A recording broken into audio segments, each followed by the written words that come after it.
Tous les jours, sans exception, j'ai un joueur qui vient me voir en me disant « Je ne comprends pas pourquoi c'est si facile pour un joueur professionnel de sortir du bunker et si difficile, si effrayant pour nous amateurs. » Ce que je vous propose dans cette vidéo, c'est de vous expliquer de manière extrêmement simple comment sortir du bunker. Simple, pas parce que je ne crois pas en vos capacités, parce que pour sortir d'un bunker efficacement, c'est simple. Il faut faire des choses simples et efficaces. C'est ce que je vous propose dans cette vidéo. Dans un premier temps, je souhaite vous expliquer comment vous positionner devant la balle. Dans un deuxième temps, comment bouger le club pour avoir un contact qui sera toujours le bon.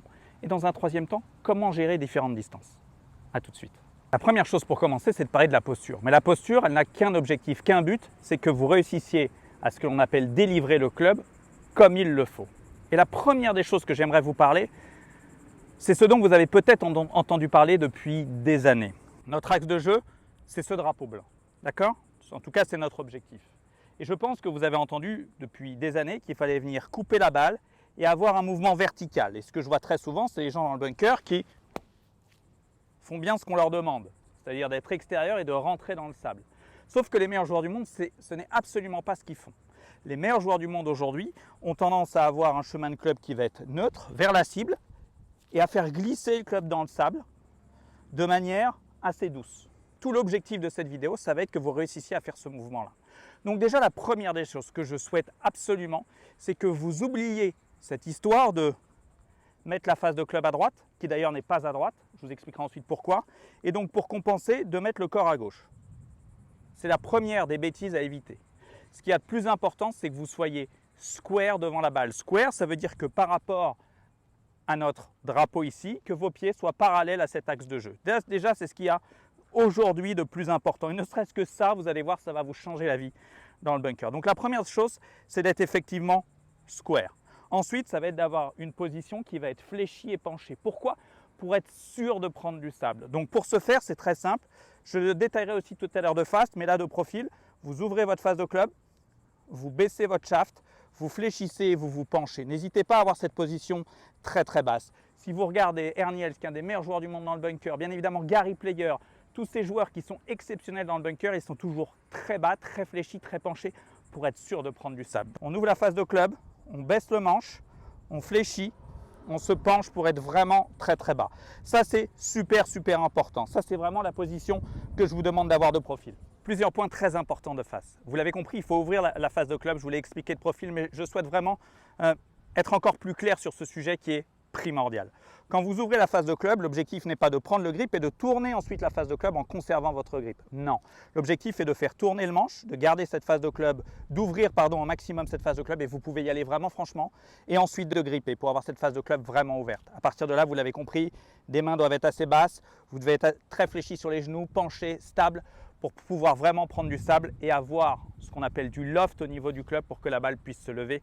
Et la deuxième raison pour laquelle c'est vraiment important d'ouvrir ce club, c'est de positionner votre club sur le rebond du club, sur la partie arrière du club. C'est ce qui va permettre au club de glisser et de ne surtout pas, comme vous l'avez vu au départ, venir piocher avec ce qu'on appelle l'arête avant du club qui va venir piocher. Donc on ouvre cette phase de club pour positionner à la fois le club sur le rebond qui va venir glisser et en plus de ça, mettre du loft pour que la balle se lève. Deuxième chose, le placement de la balle dans votre stance. Cette balle doit être positionnée entre le milieu des pieds et le pied gauche. Vous le voyez parfaitement avec la baguette ici, c'est mon milieu de corps entre mon pied gauche et le milieu pour être sûr de pouvoir prendre du sable avant la balle. Si la balle est trop à droite, bien évidemment, vous allez d'abord taper la balle et la balle ira très loin. Dernière chose, pour être sûr de ne jamais rester en arrière, positionnez-vous au départ en posture avec un tout petit peu plus de poids sur votre jambe avant. Un tout petit peu, quand je dis un peu plus, c'est 60-40. De ne surtout pas tomber dans l'excès de 80-90, je dirais, de poids à gauche. Là aussi, vous taperez directement la balle ou vous serez obligé de vous jeter en arrière, ça n'ira pas. Donc je me répète, balle, on va dire centre gauche, on ouvre la face de club en tournant le shaft, on se baisse, on est très fléchi, on vient mettre un tout petit peu plus de poids à gauche. Et vous allez voir que déjà avec ça, ça va aller beaucoup mieux. Je vous propose maintenant de parler du mouvement. Avant de parler du mouvement, j'aimerais vous expliquer ce que je vois au quotidien et ce qui risque en général de vous faire peur. Une donnée hyper importante dans le bunker, c'est le fait de mettre de la vitesse. Mais très souvent, vous avez peur de mettre de la vitesse. Pourquoi?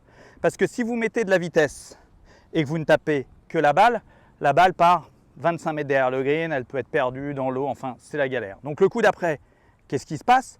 vous n'osez plus mettre de la vitesse. Sauf que si vous ne mettez pas de vitesse et que vous prenez du sable, à ce moment-là, votre balle n'a pas assez d'énergie et sort à peine du bunker. Pourquoi? Parce que quand vous êtes dans le sable, vous le savez, l'objectif c'est de ne pas taper la balle, mais de prendre du sable, Et quand vous prenez du sable, quand il y a du sable qui vient entre la face de club et la balle, naturellement, ça fait un effet de tampon, comme une éponge, et ça retire de l'énergie à la balle. C'est pour cela qu'il faut absolument dans le bunker mettre de la vitesse. Mettre de la vitesse et prendre du sable. Prendre du sable sans mettre de la vitesse, la balle ne sort pas. Mettre de la vitesse sans prendre de sable, vous l'avez compris, la balle va derrière le green. C'est là où le mouvement est important et c'est là où la posture est importante. Vous devez dans le bunker avoir cette position que je vais récapituler. La balle centre gauche, votre club qui est ouvert, fléchi, stance assez large, bas. Un club, je ne l'ai pas stipulé, mais qui reste centré par rapport à vous. Ni les mains trop devant, ni les mains trop derrière. Ou à peu près, là aussi, centré entre votre nombril et l'extérieur de la hanche gauche. À partir de là, vous êtes très bien. Maintenant, pour réussir le mouvement, et donc ce coup, il y a deux éléments. Un, de rester stable. Vous êtes donc légèrement à gauche, on l'a dit, 60-40, il faut que vous restiez dans cette position-là tout le long du mouvement. Surtout pas de déplacement à droite. Vous risquez à ce moment-là de toucher trop tôt, de prendre trop de sable, la balle sera étouffée, elle ne sortira pas. Surtout pas de passer devant la balle, vous ne taperez que la balle aura trop d'énergie, elle ira trop loin. Donc de la stabilité que vous allez trouver dans la posture et ensuite que vous allez trouver dans le mouvement, de vraiment être stable, de rester sur la balle. Et pour justement créer de la vitesse, et surtout pas créer de la vitesse par ce déplacement latéral, par trop de mouvement du thorax, l'objectif c'est que vous trouviez de la vitesse en armant et en désarmant. En armant et en désarmant, en vous servant des poignets. Très, très important. Donc, la posture, vous l'avez compris, très stable. Je sens que je suis légèrement à gauche et que je vais rester légèrement à gauche. Et je vais faire bouger mon club grâce à de l'armement des poignets, à du désarmement, un peu de rotation, mais pas trop, et je vais laisser faire. Et là, la balle sort toute seule. Donc, je me répète, le mouvement, vous l'avez compris, c'est très simple aussi. De la stabilité et de l'armement et du désarmement. Je vous propose deux exercices pour que vous puissiez vous entraîner. Un, être stable et en même temps, à pouvoir armer le club. Deux exercices en un. Premier exercice, un stick que vous allez positionner comme je viens de le faire là. Ce stick va vous aider à être stable. Vous allez voir que quand vous allez vous positionner, en regardant la balle, pas besoin de regarder le stick, vous allez quand même, dans votre champ visuel, apercevoir le stick. Et vous allez voir que si vous bougez, le stick va bouger. Si vous ne bougez pas, le stick sera extrêmement stable. Vous allez voir, essayez, vous allez trouver ça absolument génial. Même pour ceux aux grands jeux qui ont tendance à trop bouger, c'est vraiment un exercice génial de stabilité. Donc ça pour la stabilité. Deuxième chose, pour l'armement. Je vous demande de mettre un tee au bout du club, comme je l'ai fait là. Et votre objectif va être que ce tee vienne pointer dans le sable assez rapidement, vers le bas en tout cas, et qu'il aille encore vers le bas assez rapidement. Si vous n'armez pas assez, le tee sera vers vous et vers vous. Et en général, quand je vois ce mouvement-là, je vois un mouvement de déplacement latéral pour créer de la vitesse dans le club. Là, vous n'êtes pas autorisé à faire ça. Vous devez être stable. Donc, dans votre champ visuel, vous avez le stick d'alignement qui ne bouge pas. Et à partir de là, vous armez et vous désarmez pour faire voyager le club, pour lui donner de l'énergie, sans que pour autant, ça soit le déplacement du corps qui le fasse.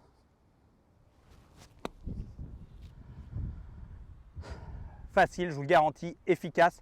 C'est comme ça que font les meilleurs joueurs du monde. À vous maintenant. Vous le voyez à l'écran, deux drapeaux. Un premier à peine 10 mètres où il va falloir que je fasse tomber la balle à 7-8 mètres devant et elle va rouler. Le green est en descente très rapide et un drapeau qui est à peu près allé à 17-18 mètres. Donc deux coups très différents. Qu'est-ce que je vais faire pour gérer ces distances? C'est super simple là aussi. Deux points, deux choses. La première, ça va être un club plus ou moins ouvert. Ce club plus ou moins ouvert, en posture, va vous donner plus ou moins de loft, donc plus ou moins de hauteur. Et la deuxième composante de la distance, c'est l'amplitude du mouvement. L'amplitude qui va bien évidemment vous donner plus ou moins de vitesse. C'est ces deux composantes. Et je dirais c'est même le mix des deux. C'est le mix d'une phase de club plus ou moins ouverte et de plus ou moins d'amplitude. Ça, je ne peux pas, je dirais, quantifier. Il faut que vous ouvriez à 64 degrés et que vous montiez avec le bras gauche parallèle au sol pour faire 42 mètres. Non, c'est à vous de vous entraîner et de sentir quelle ouverture va donner quelle hauteur et quelle amplitude va donner quelle distance. C'est vraiment de l'entraînement en jouant sur ces deux éléments. Un élément que je vous conseille fortement de ne pas utiliser, dont on entend souvent parler, c'est la quantité de sable.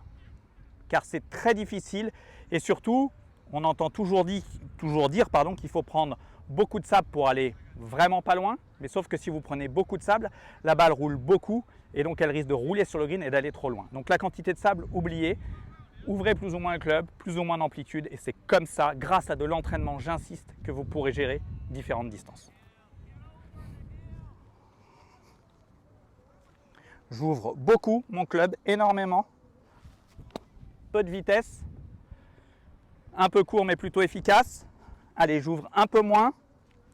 Je vais mettre un peu plus de vitesse et d'amplitude. Elle est grattée, mais elle va quand même rouler jusqu'au trou à un peu court. En tout cas, vous avez compris le principe, il faut que je m'entraîne moi aussi pour être encore plus performant. J'espère que vous l'avez compris, en tout cas découvert grâce à cette vidéo. Ce n'est pas compliqué de sortir d'un bunker si vous respectez ces règles. La bonne posture, le club bien ouvert, positionné sur le rebond, de ne surtout pas chercher à être trop extérieur-intérieur, d'être stable, d'utiliser les poignets pour gérer de la vitesse et de vous entraîner à ce, je dirais, combo entre l'ouverture de la face et l'amplitude pour gérer les distances. Et je vous garantis que vous deviendrez très très fort dans les bunkers.